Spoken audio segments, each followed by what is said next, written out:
Welcome to another Liquid Bullet Productions. Today I'm going to be taking a closer look at the suspects in the Hammersmith Nude murders. The investigation into a series of murders in West London in 1964 and 1965 was led by top detective John DeRose, who had the nickname 5-Day Johnny for his apparent ability to solve cases in 5 days.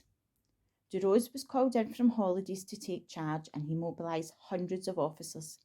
He had every worker in the Heron estate interviewed and nearly every other industrial worker in West London. He ordered plainclothes officers to patrol every main road in and out of London at night, recording number plates and noting any cars seen multiple times. Some top detectives suspected one of their own was Jack the Stripper, and he had inside knowledge that kept him safe from capture, and this would explain why the killer could evade the increasing police presence around the area, especially along the river. Superintendent Tommy Butler of the Met Police Flying Squad was one who was named as a suspect, and another unnamed officer comes up when researching this case.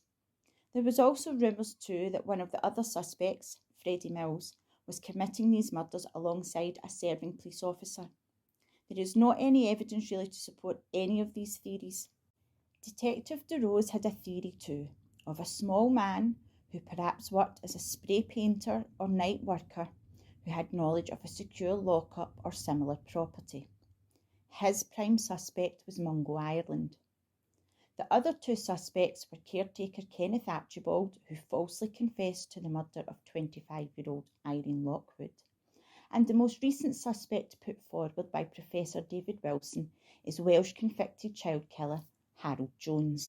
57-year-old Kenneth Archibald worked as a caretaker at Holland Park Tennis Club and was originally questioned about the murder of 25-year-old pregnant Irene Lockwood, who he claimed he had never met, but police had found a business card at her flat with his name on. Around 3 weeks after the discovery of Irene's body, Kenneth walked into Notting Hill Police Station and voluntarily confessed to her murder. Police were stunned to hear Archibald claim that he did know her after all, and on the night of her murder, he had a drunken argument with her and he admitted to putting his hands around Irene's throat, strangling her and then throwing her body in the river. Police quickly began to doubt his story and weren't totally convinced. They were sure Irene's murder was connected to at least one of the previous murders, and Archibald had alibis for those. He also had no idea where any of the murder locations were, and other than his voluntary confession, there was no evidence. Just days after the discovery of Mary Fleming's body on the 14th of June, Kenneth Archibald stood trial for Irene's murder at the Old Bailey on the 19th of June 1964. Archibald changed his plea to not guilty, giving his reason for doing so as he had falsely confessed at the time due to being depressed and confused. A jury took just 30 minutes to return a verdict of not guilty, and he was free to go. Another widely believed theory, Jack the Stripper was a police officer. A few of the suspects put forward by different sources range from a chief superintendent to a disgraced former officer convicted and sent to prison for petty crimes. Detective Superintendent William Baldock and author David Seabrook claimed a former police officer convicted of various petty crimes and sent to prison was Jack the Stripper. Neither named this unknown ex-police officer. The officer himself revealed later that he committed these crimes to make certain police departments and his colleagues look stupid, as they had treated him badly in the past. Author David Seabrook reasoned if the officer committed petty crimes to make his colleagues look stupid, then murder was a possibility too. He also noted each of the 6 victims were disposed of in different police subdivisions and thought only a police officer would know this.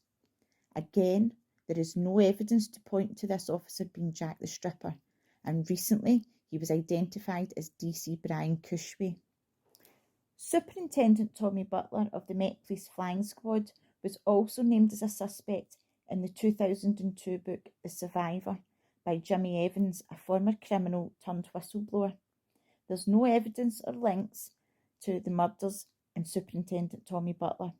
It was said Evans merely held a grudge against Tommy Butler, and Butler was long dead before Evans made these allegations. The final police officers to be on the suspect list were two corrupt officers who were involved in the political scandal, the Profumo affair. Many believed Stephen Ward was set up by corrupt officers paid by Labour MPs to help bring down the government. Stephen stood trial and was convicted and then committed suicide. But two of the officers involved are believed to have threatened prostitutes into making false statements against Stephen Ward. One of these officers died in 1966 of a heart attack, and the other emigrated to Australia that same year, then seems to have vanished. And there were various stories over the years that police at Hendon suspected a police officer who fled to Australia. The theory this pair killed the prostitutes who refused to make false statements against Stephen Ward or as part of a cover-up. Only one of the victims, Frances Brown, was involved as a witness in Stephen Ward's trial. Detective Chief Superintendent DeRose had Mungo Ireland as his prime suspect. Ireland was born in 1919 in Dundee, Scotland. By 1964, he was living in Putney with his wife and 5 children. Previously, he had been employed as a security guard at Heron Trading Estate.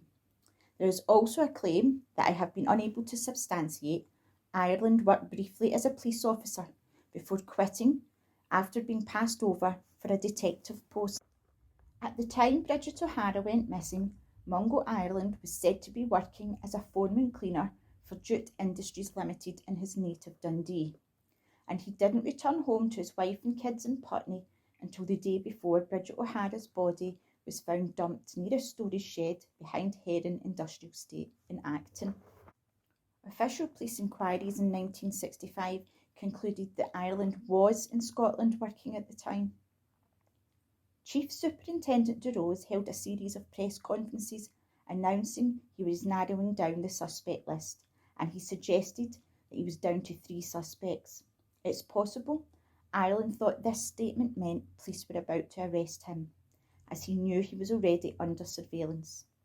Shortly after this, Mungo Ireland committed suicide by carbon monoxide poisoning. Ireland left a note for his wife that said, "I can't stick it any longer, and to save you the police looking for me, I'll be in the garage." His son went to the garage and found his father's lifeless body lying across the front seats of his Ford Consul, his head on the steering wheel. I would like to bring to your attention here the fact Mungo Ireland owned a Ford Consul, and a description of a vehicle the 5th victim, Frances Brown, was last seen getting into was believed to be a Ford Zephyr. Both vehicles look very similar. And after Ireland's suicide, the investigation was shelved and unofficially considered case closed. Chief Superintendent John DeRose took part in an interview in 1970 for the BBC current affairs programme 24 Hours to mark his retirement. This is where he first alludes to Ireland as a suspect, describing the suspect as a respectable married man in his 40s and uses the code name Big John. DeRose went on to say that the unnamed person was already a suspect at the time of his death, and now we couldn't talk to him, he was dead.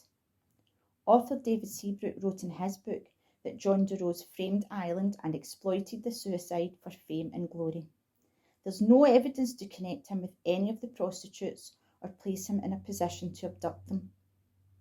Scotland Yard Serious Crime Review Group reinvestigated the Hammersmith murders in 2006-2007, which resulted in a new conclusion that differed from the 1965 inquiry. A statement read, "The circumstantial evidence against Mungo Ireland is very strong, and it was the view of officers conducting the most recent review of this case that he was the most likely responsible." Addressing the fact work records indicated Ireland was in Scotland the night of 11th January 1965, when Bridget O'Hara went missing, Scotland Yard stated, "We believe it is possible that these may have been falsified." Was Mungo Ireland an innocent man, or was it his guilt? Scotland Yard Serious Crime Review Group reinvestigated the Hammersmith murders in 2006-2007, which resulted in a new conclusion that differed from the 1965 inquiry. A statement read, The circumstantial evidence against Mungo Ireland is very strong, and it was the view of officers conducting the most recent review of this case that he was the most likely responsible. Addressing the fact, work records indicated Ireland was in Scotland the night of 11th January 1965, when Bridget O'Hara went missing, Scotland Yard stated, "We believe it is possible that these may have been falsified." Was Mungo Ireland an innocent man? Or was it his guilty conscience that made him take his own life? We will never know. Another name who's come up on the suspect list is Freddie Mills, champion light heavyweight boxer who held British, European and Empire titles and was also involved in organised crime. Freddie was known to act and owned a nightclub in Soho at the time of his death in July 1965. Jimmy Tippett Jr., who will be appearing on Liquid Bullet Productions very soon, discovered while researching for his 2001 book about London gangland that Frankie Fraser and Charlie Richardson suspected Freddie was Jack the Stripper. Interestingly enough, a lot of London gangsters at this time, including the Krays, were convinced he was the perpetrator of these murders. Rumours at the time claimed Freddie Mills and a well-known musician were both violent sexual deviants. Frankie Fraser told policeman Bob Berry, who then went on to tell the Sun crime reporter Michael Litchfield, that Chief Superintendent John DeRose said that Freddie confessed to him, and in turn, DeRose passed this information on to Frankie Fraser. John DeRose never mentioned Freddie as a suspect for the Hammersmith murders in his autobiography, and when officers who had investigated the case were asked, the reply was Freddie Mills had never been a suspect. Freddie was also 5'11" and a boxing champ. His physical appearance does not fit with lead detective John DeRose's description of a small, diminutive man. Mills had also been linked to the murders by freelance journalist Peter Neal from Balham, South London.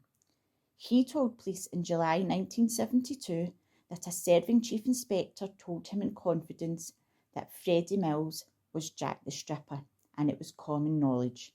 And you would often hear, "Mills killed them nude prostitutes," or, "Oh, Freddie did them in."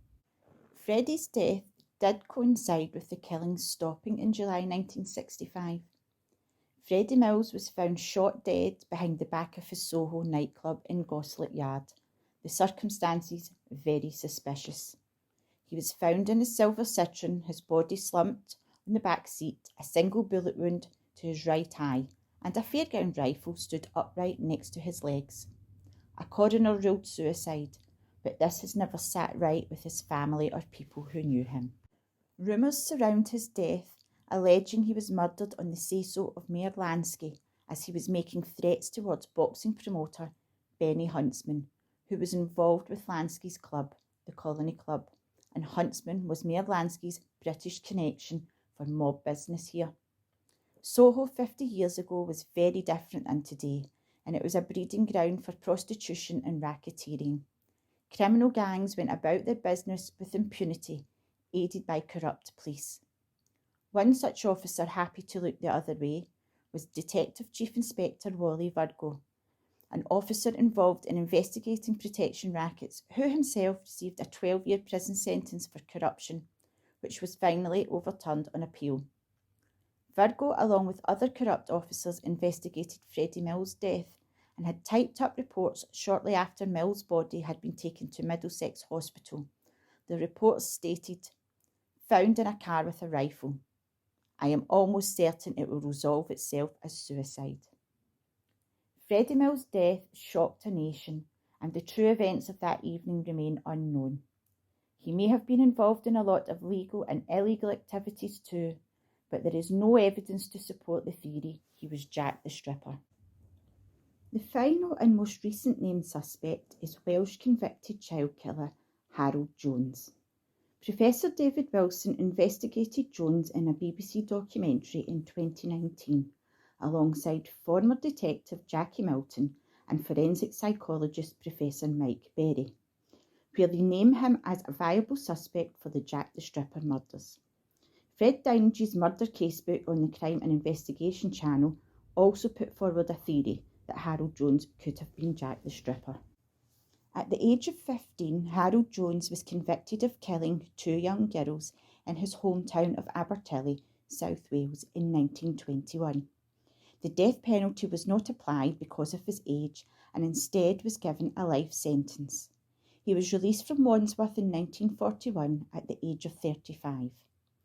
Jones then turns up in the Fulham area in the 1940s, calling himself Harry Jones. He went on to marry and have a daughter. Harold not only lived and worked in the Hammersmith area during the 1960s, he was employed as a metal worker and caretaker on the Heron Industrial Estate, as well as a night watchman. A connection was never made by police between the Nude murders and a convicted child killer due to the poor record keeping in the mid-20th century. The Hammersmith murders had similar features to his earlier murders.